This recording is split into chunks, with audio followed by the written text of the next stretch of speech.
Paz do Senhor, meus queridos. Então vamos continuar a nossa aula, aliás, agora a segunda aula, né? E vamos partir aí onde nós estávamos falando sobre naquele quadrilátero pastor. E os irmãos sabem que acho muito interessante isso, né? Que sem dúvida nenhuma o pastor ele faz parte da vida e da história das ovelhas, né? Então ele alcança essa participação de forma efetiva aí, né? Tanto é que a pessoa vai dar um testemunho, vai falar, e naquele testemunho lá está incluso o nome do pastor, que faz parte da história, aquela coisa toda. E é muito interessante isso porque quando nós olhamos para isso, nós vamos ver que isso é fruto de uma boa liderança, né, e administração, ok? E então, quando nós falamos sobre isso, administração, liderança, tá? É interessante que a liderança cristã ela é o exercício de certas qualidades e habilidades dadas pelo Espírito. Quando nós falamos dessa liderança, nós não estamos falando de uma liderança que você aprende na faculdade, embora isso é muito, muito, muito, muito importante, né? Mas a liderança cristã, nós estamos falando de uma liderança de algo que vai além disso, tá? Mas de algo que é dado pelo Espírito Santo, uma escolha divina na vida do crente. Isso é liderança cristã. E a finalidade principal disso é a edificação da igreja. Lembra da carta aos Efésios, capítulo 4, versículos 11 e o versículo 12. Diz lá, e ele mesmo, ele quem? Jesus. Ele mesmo deu uns para. Aí nós vamos ver lá que existe são qualificações que nós chamamos de dons ministeriais. Dadas pelo Espírito. Ele mesmo deu uns para apóstolos, pastores, doutores, evangelistas e tal. Aí o versículo 12 vai dizer, querendo o aperfeiçoamento dos santos, tá? Para a obra para a edificação do corpo de Cristo, tá? Então, a finalidade principal dessa escolha, tá? Dessa habilidade dada pelo Espírito, não é por proveito próprio, mas é querendo o aperfeiçoamento dos santos, tá? E essas são características de um bom líder, tá? Ele é chamado por Deus, escolhido por Deus, tá? É a característica do bom líder. Então, um bom líder, sem dúvida, ele é escolhido por Deus. Sem dúvida, o seu ministério é para servir aos outros. Na carta aos Romanos, capítulo 12, versículo número 7, vai mostrar lá. Se é ministério, seja em ministrar. Aí eu quero que você olhe em outras traduções, vai aparecer lá, ministério, o que é? Serviço. Então, se é ministério, se é serviço, seja em servir. Então, a própria palavra ministério quer dizer isso, servir. Então, alguém diz, eu fui escolhido por Deus, sou um líder e não é servo, alguma coisa está errada. Porque se você é um ministro, é um servo, é também um servo, deve ser, porque a própria palavra ministro quer dizer servir. Então, um bom líder é aquele que serve, não é aquele que é servido, tá? E isso na ótica cristã, tá? O seu ministério é praticado de forma pessoal, tá? Diz respeito à pessoa do crente, tá? Como ele respeitando individualmente cada pessoa, as suas limitações, tá? Então alguém diz, eu sou o líder do grupo. Não esqueça que aquele grupo é formado de pessoas e você deve liderar cada uma delas, conhecendo cada uma delas, fazendo parte da história de cada uma delas, conhecendo as limitações, conhecendo o caráter, conhecendo as dificuldades e limitações, como também conhecendo as características boas de cada um para que possa ser usado como ferramenta, tá? O seu ministério é comprometido com o quê? Com o Evangelho, tá? Então essas são características de um bom líder, tá? E um bom líder. Então, eu queria que me ater com vocês sobre a questão da terminologia ou a etimologia da palavra administração, tá? Mas na questão da definição prática, tá? Da definição prática. O que quer dizer aí, segundo Henry Fayol? Administrar é prever, organizar, comandar, coordenar e controlar. Essa é a definição prática que nós vamos falar de administração, tá? Então, previsão, tá? Preparar-se para o futuro através de um programa de ação, fazendo estimativa, determinação ou determinando objetivos. Isso é administrar, é previsão, é você estar prevendo, tá? Para isso você faz uma estimativa, o que nós precisamos fazer tal coisa, tá? E aí nós vamos pensar em que eu preciso determinar os objetivos. Quais os objetivos para fazer isso? Ou nós precisamos disso por quê? Tá? Quais os objetivos? Criar uma programação, isso é administração, tá? Programar é você criar um cronograma. Nós vamos fazer isso dentro de quanto tempo? Ou isso é para quando? Tá? Quanto isso vai custar? Isso é orçamento. Isso vai custar quanto? Então tudo isso é prever, é administrar. Como também é organizar. Você precisa definir tarefas, porque, irmãos, uma característica do mau líder é que ele não sabe distribuir funções, tarefas. Por quê? Porque quer fazer tudo sozinho. Então, o bom líder, ele identifica as boas ferramentas que ele tem no meio dos liderados. Então, ele começa a definir tarefas, ele começa a determinar autoridades. Tá? Lembra de Moisés? Do conselho que Jetro trouxe a Moisés? Moisés, você precisa escolher homens aí capazes no meio do povo para tirar esse peso das suas costas. Tem pessoas capazes aí, entendeu? Não tem o mesmo chamado que você, mas tem capacidade para liderar um grupo menor. Então, determinar autoridade, tá? É desenvolver uma estrutura, tá? Tudo isso é organizar. Nós precisamos montar aqui uma estrutura para nós alcançarmos o nosso objetivo, tá? Então, daí entra essa questão de comandar, tá? Comandar, porque existem coisas que é você orientar. Agora, existe outra coisa é comandar. Orientar, o líder faz isso, mas o líder também ele comanda, tá? E como também ele coordena, tá? Coordena. Então, tudo isso para um bom funcionamento. Isso faz parte de administrar. Então, a administração no sentido prático, ela é prever ou prevenção, ela é organizar, é comandar, é coordenar, tá? Então, a administração cristã é um processo pelo qual a igreja, como corpo, ela alcança os seus objetivos com a participação, preste atenção nisso, com a participação dos seus membros. De que forma os membros participam? Tá? A apreciação, tá? Quando você diz, o que vocês acham? Sabe aquele líder que ele não interessa para ele o que os membros pensam? Né? Não, os membros precisam apreciar. Nós queremos fazer tal coisa, nós temos tal objetivo. Então, leva isso para que os membros, para que os liderados apreciem. Quando há um planejamento, tá?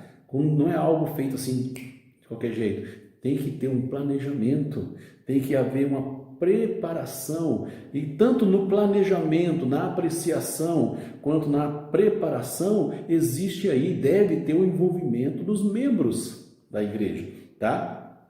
Como corpo, tá? Então, dentro dessa questão da preparação, da organização, como também até a execução, vai precisar do trabalho dos membros, tá? Bem como também eles irão avaliar, como foi bom esse trabalho, como é bom isso que está sendo feito, como é bom isso que vai ser feito, tá?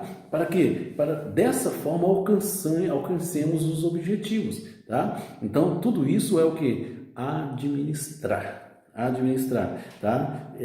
O bom líder é aquele que vai conseguir uma harmonia e não aquele que vai ficar colocando um contra o outro, entendeu? Ó, fulano de tal tá querendo te passar para trás, a fulano de tal tá querendo puxar o seu tapete. Não, pelo contrário, o bom líder é aquele que consegue trazer harmonia no conjunto, consegue fazer todos trabalharmos juntos num só objetivo, como o corpo de Cristo, tá? Então, porque como corpo de Cristo, nós temos um cabeça, que é Cristo, e ele governa sobre nós. Então, um bom líder, ele vai deixar Cristo atuar, trazendo, através do Espírito Santo, essa harmonia nesse corpo, tá? É interessante que quando nós falamos ainda de liderança, tá? A liderança, nós vamos ver a liderança em dois aspectos, tá? Na perspectiva bíblica, a liderança cristã, ela é liderança orgânica e organizacional. Como liderança orgânica, eu gostaria de tomar aqui Colossenses, tá? O capítulo 1, versículo 18 como base, onde onde nós vemos Paulo escrevendo lá, Cristo, o cabeça do corpo de Cristo, que é a igreja, o corpo, Cristo, o cabeça, tá? Então, quanto à natureza, tá? Ela foi oriunda de uma escolha divina. Jesus ele escolhe, Jesus ele qualifica, tá? Qualifica. Então nós estamos falando de uma liderança, tá? Que tem como cabeça Cristo, escolhida e qualificada por Cristo. Lembra de Efésios capítulo 4? Escolhido, tá? Nós vamos ver que uma vez que Cristo é o cabeça, tá? Nós devemos obedecer esta cabeça, devemos ser guiados por ela. Então somos servos, tá? Então é uma característica do bom líder, ele é servo. Então ele não é um bom líder se ele não for servo, se ele não for fiel à palavra de Deus, tá? Fiel à leitura, à meditação da palavra, fiel ao chamado.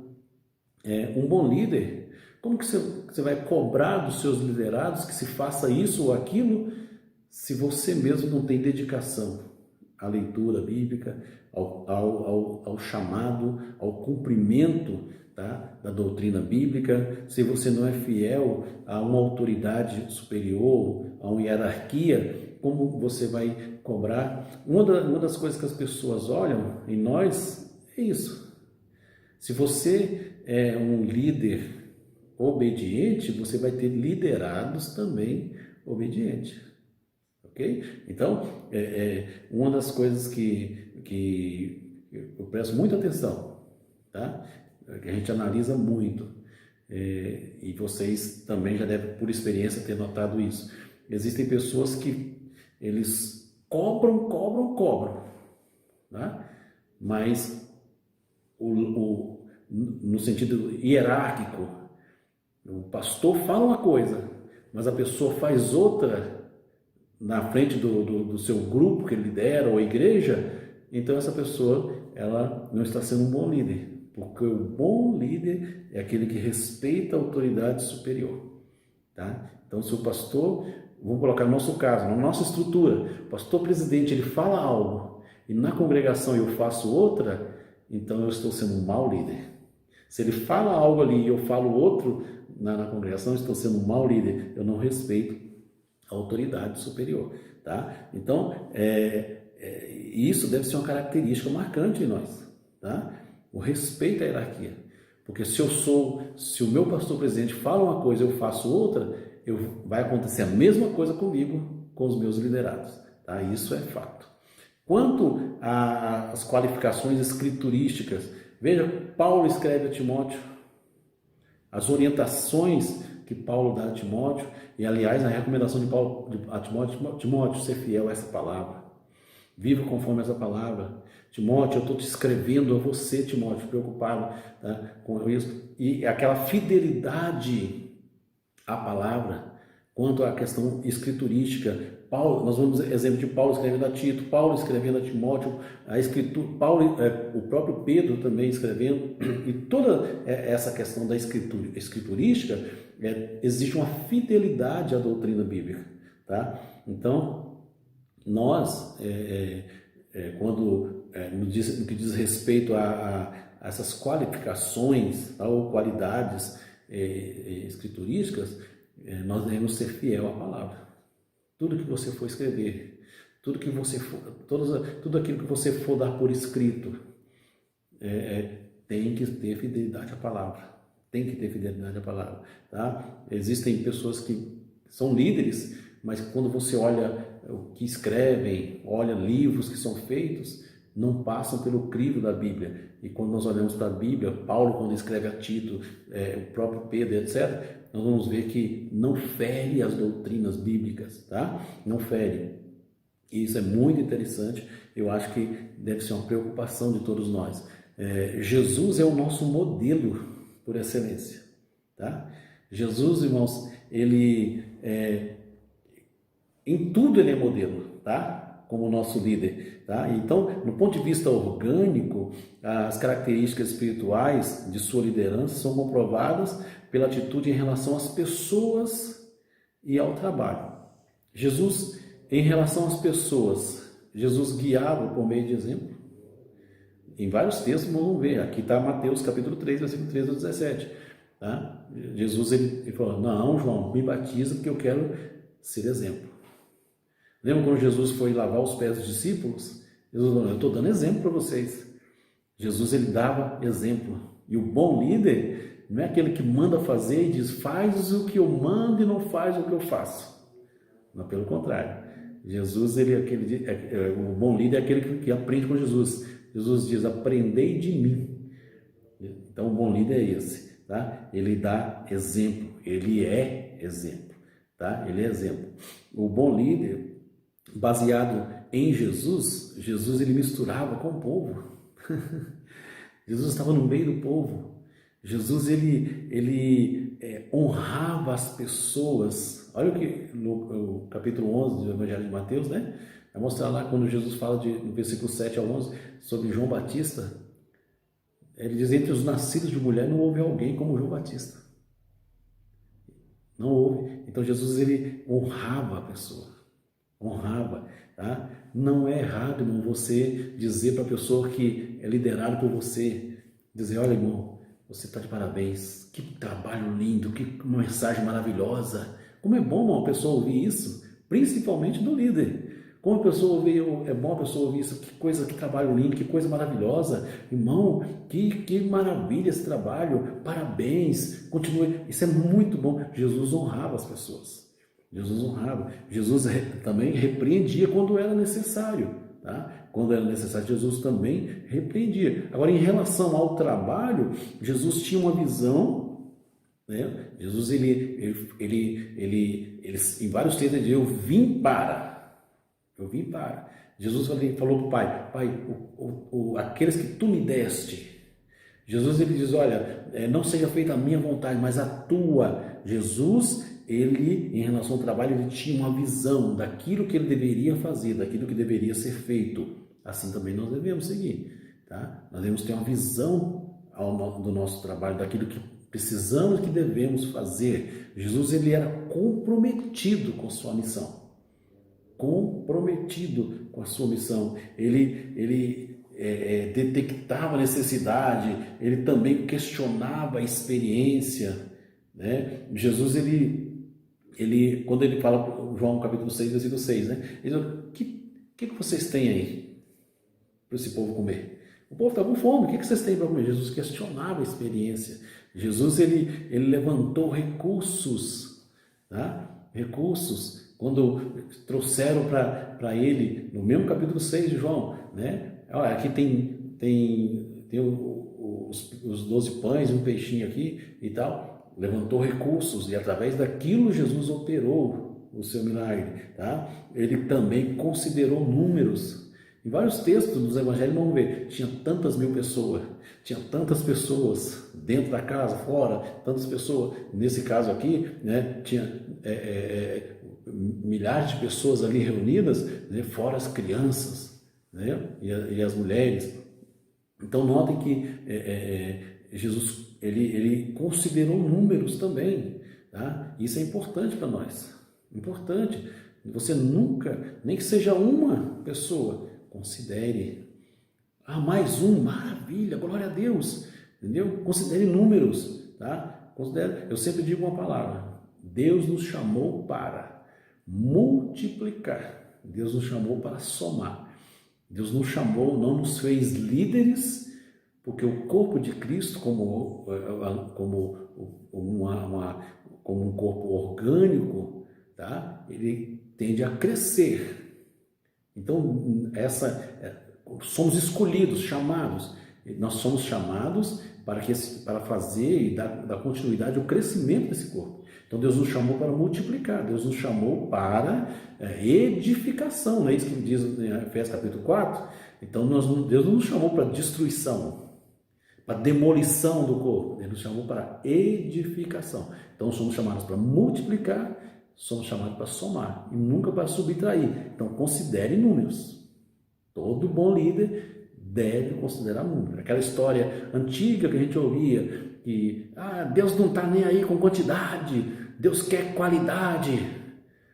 Se você olhar para a vida de Jesus, Jesus considerava números. Considerava números, tá? Deus não se preocupava com isso, tá? Então, Jesus é o nosso exemplo por excelência, por excelência. Então, encerrando esse vídeo por aqui, toma o seu cafezinho, daqui a pouco a gente volta falando sobre liderança organizacional, amém? Pai do Senhor, meus queridos, segunda aula, parte B, liderança organizacional, ok? Então nós vimos aí, Jesus, ele, assim como aconteceu com Adão lá no Éden, aquele boneco de barro, Deus soprou o espírito de vida. Jesus, então, ele dá forma à igreja e ele, no dia de Pentecostes, ele dá vida para a igreja, soprando o espírito sobre a igreja. E então nós vemos ali o que Paulo escreveu aos Colossenses, capítulo 1, versículo 18. A igreja, então, ela é o corpo de Cristo e Cristo a cabeça da igreja, tá? Então a liderança orgânica, ela está implícita nessa questão. A igreja como um organismo que é o corpo de Cristo e que deve crescer, nunca diminuir. Você foi posto na igreja para a edificação, não para a demolição. Edificar, crescer, tá? Então nós vamos ver que agora a liderança é organizacional, tá? E a liderança organizacional, ela tem esse tríplice aspecto, o aspecto social, envolvendo pessoas, o aspecto espiritual, porque aí nós vemos a vida dessas pessoas, e também o aspecto econômico, como manter essas pessoas reunidas, ok? Como fazer com que essas pessoas se reúnam e como manter a igreja de Cristo como organização, tá? Então entra o aspecto econômico. Objetivo da organização: reunir os recursos materiais e humanos, tá? Eu cito sempre o exemplo de uma escola bíblica, por exemplo. Você precisa fazer uma classe de jovens, então você tem lá pessoas, mas você precisa também de recursos para que, porque aí entra revistas, aí entra o professor, o material didático, enfim, tá? Recursos materiais e humanos, as tarefas que precisam ser delegadas a cada um, tá? Você precisa de professor, você precisa de um superintendente, você precisa de alguém que vai trabalhar na secretaria. Então, para isso também você precisa delegar autoridade, tá? O fato de você delegar autoridade não quer dizer que você também perdeu a sua, pelo contrário, tá? Isso é ou uma liderança organizacional, tá? Integrar, planejar, tá? Tudo isso faz parte da liderança organizacional, tá? Organizar o tempo, porque ninguém faz nada de qualquer jeito, então precisa planejar quanto tempo nós vamos precisar, quanto tempo nós temos para que isso seja feito, etc. Tá? Uma das coisas também importantes que nós não podemos deixar de falar a liderança organizacional, tá? Na perspectiva bíblica, quando nós falamos de liderança organizacional, tá? Na perspectiva bíblica, nós temos exemplos aí, por exemplo, Paulo, né? Paulo, tá? Paulo, ele era um grande motivador, e isso o bom líder deve ser, motivador. Paulo, ele era um exemplo. Paulo, ele, durante a sua viagem, no capítulo 22, de Atos Apóstolos, nota que no versículo 11 ao 44, ele estava preso, estava sendo levado acorrentado, e mesmo assim, analisando o versículo 3, você vai ver que ele era um homem de confiança do líder da embarcação, tá? Um líder se destaca por isso, tá? Por merecer a confiança naquilo que faz. Ele sempre toma iniciativa, fala com autoridade. Paulo, embora preso naquele navio, quando ele abria a boca, ele falava com autoridade, tá? Ele fortalecia todos aqueles que estavam ali. Então, assim também deve ser um bom líder. Ele fortalece os outros, tá? Ele é otimista. Coisa terrível é você trabalhar do lado da pessoa que está sempre dizendo para você, não vai dar certo, não vai dar certo, não estou acreditando nisso, não acredito nesse projeto. Tá? Pelo contrário, o bom líder é otimista, assim como Paulo, né? Embora todos estavam desesperados naquela embarcação, Paulo está dizendo, não, vai dar certo, ninguém vai morrer aqui, tá? Paulo, ele é também um exemplo de motivador, tá? Que focalizava nos objetivos, tá? E não nos obstáculos. Sabe aquela pessoa que ela só vê a altura do muro, mas ela não vê que Deus já deu tudo aquilo que está do outro lado do muro, entendeu? Aquele muro não é nada para Deus, tá? Mas tem pessoa que só foca no obstáculo, tá? E não no objetivo. O bom líder foca no objetivo, tá? E lidera de forma ativa as pessoas, ok? Então nós temos aí um exemplo de Paulo, tá? A administração eclesiástica, os fundamentos, né? A fundamentação, tá? Bíblica para a administração, tá? Então nós vamos estar vendo aí o que é a igreja no sentido administrativo. A igreja é um agrupamento de cristãos cujo desenvolvimento doutrinário e prático depende da Bíblia, do Espírito Santo, onde existe a participação de cada membro e a utilização de todos os recursos humanos e materiais para alcançar seus objetivos. Gravem isso, tá? Você pode cair na prova. Então, nós vimos aí o que é a igreja no sentido administrativo, tá? Por que a igreja é chamada Igreja de Cristo? Simples. Cristo é o seu fundador. Cristo foi quem nos salvou. Cristo, nós vemos em Hebreus capítulo 3, versículo 7, né? A sua casa, a igreja como sua esposa. Então a igreja é de Cristo, tá? A igreja é de Cristo. Nós também, a igreja está fundada sobre bases administrativas, tá? Quando nós lemos Efésios capítulo 2, versículo 20, nós vamos ver que o próprio Senhor, como administrador por excelência, né, que lançou as bases de uma organização universal para a sua igreja.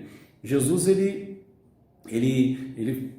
focou não tanto em multidões, mas em formar aquele pequeno grupo, porque Jesus ele se preocupou com aquilo que é essencial, o alicerce.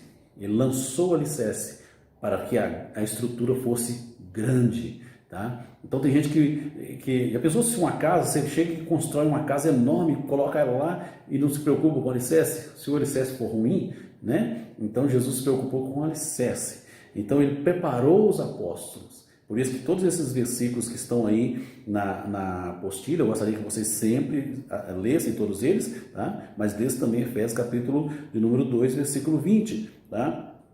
E quando Jesus ele faz isso, ele está preparando o grupo de apóstolos, embora pequeno, mas preparando para que a igreja tivesse os seus alicerces bem formados. Por isso que Efésios capítulo 2 vai dizer lá sobre o fundamento dos apóstolos, tá? Jesus, ele é o fundador, tá?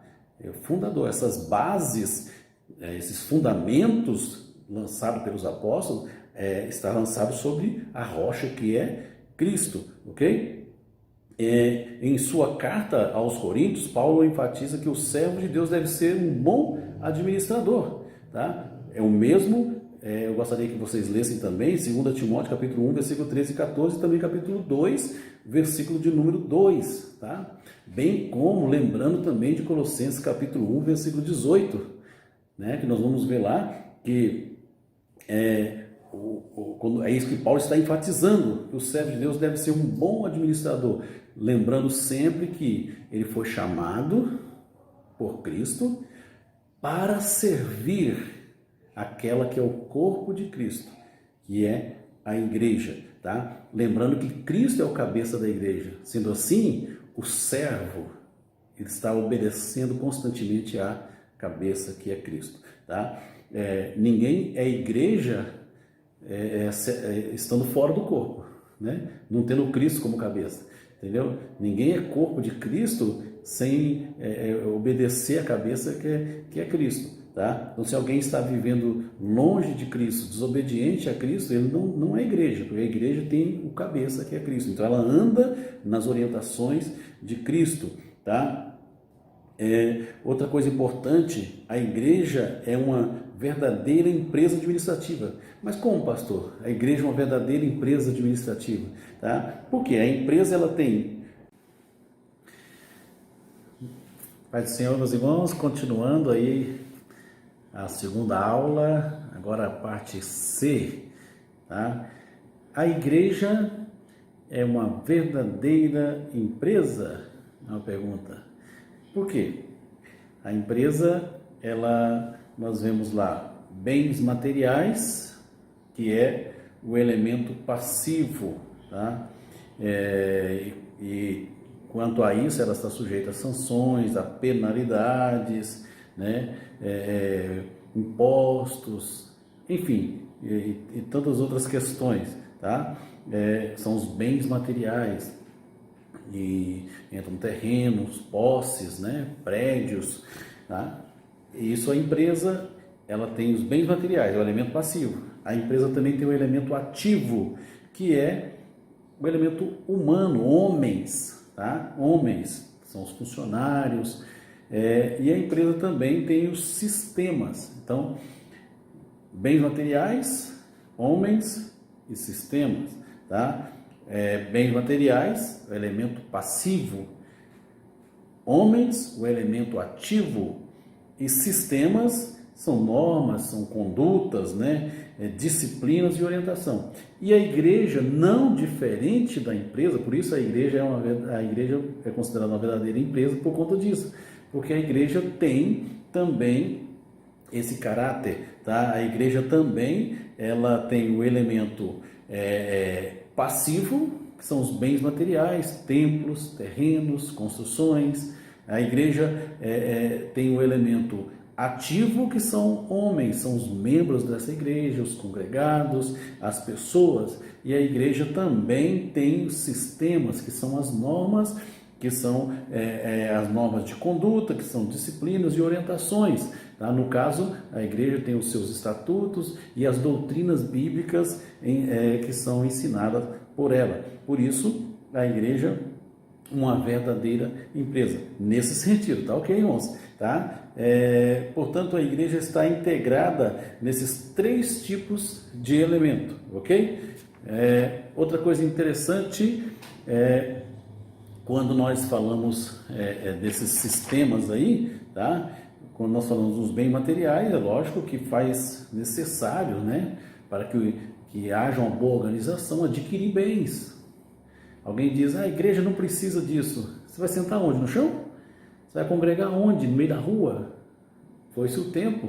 Né? Dá uma chuva lá e os irmãos ficam tudo lá debaixo da chuva. Não é assim que funciona. Precisa comprar, precisa pôr essas pessoas num ambiente seguro. E esse ambiente seguro custa dinheiro. E esse ambiente seguro tem imposto para pagar. Tá? A igreja precisa estar lidando com essas questões. Tá? O elemento ativo, que são homens, tá? E para isso existe a ajuda do Espírito Santo no meio da igreja, para que almas se rendam, para que a proclamação do Evangelho seja bem sucedido. Também na questão do sistema, a igreja possui manuais, constituição, estatutos, tá? Regulamentos, né? Algumas existe um regulamento interno, tá? E para isso também, para que isso dê certo, existe hierarquia. Tá? Aliás, a Bíblia ela mostra que a igreja não é igreja sem hierarquia, né? Aliás, a hierarquia já existe no céu, tá? Lembra Gênesis capítulo 28, versículo 12, eu quero passar para você ler aí, tá? Como também eu gostaria que você lesse Daniel capítulo 18, versículo 6, Daniel 8 e 21, tá? Daniel 8 e 21, Daniel capítulo 10, versículo 19, tá? Leia também com atenção e compare também isso com Isaías capítulo de número 6, vocês vão ver lá falando sobre hierarquia. Lembra quando o anjo foi até Daniel e ele disse lá, eu sou quem? Vai ter o nome do anjo lá e vai dizer, eu sou um dos primeiros príncipes, um dos primeiros príncipes. Existe uma hierarquia celestial, tá? E na igreja não é diferente. Dentro do governo administrativo da igreja, nós vamos ver lá que existe hierarquia, tá? São poderes constituídos por Deus, tá? Foram estabelecidos por Deus. Lembra que Jesus disse que Paulo, quando fala no capítulo 4, versículo de número 11 e 12 de Efésios, ele mesmo deu, Jesus, uns para. Então ali, vamos ver que existe uma hierarquia constituída. E todo bom líder, ele respeita a hierarquia. Respeita a hierarquia. Toda boa administração, ela tem hierarquia, tá? Então, se não houver uma hierarquia, uma obediência à hierarquia, vocês vão ver que vai virar uma anarquia, uma bagunça geral, tá?